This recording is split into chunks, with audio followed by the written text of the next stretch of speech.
Кара суу базарында Кулпунайдын экинчи сезонунун экинчи терими бышып калып, парасунун баары кулпунай болуп кетиптир.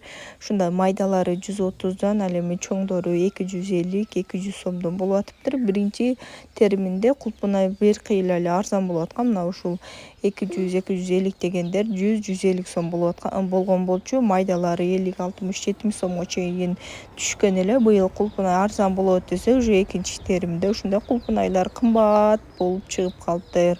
Анан бир инстаграмда мен бир подписчигим кулпунай алып салып жибериңчи жапалакка деген болчу. Анан майдасын албай эле мындай 200дөн чоңурагы бар экен, ошону алгыла. Эгер майдасын алсаң, көпчүлүгү эле отходко чыгып кетет экен да. Ошо андан көрө 70 сомдон качпай, мына 200 сомдуктан алгыла десем, баргы чейин да эзилип кетпейт дедим эле, макул деп бир челек ушундай ежевика, бир челек кулпунай алып жапалакка салып жибердим.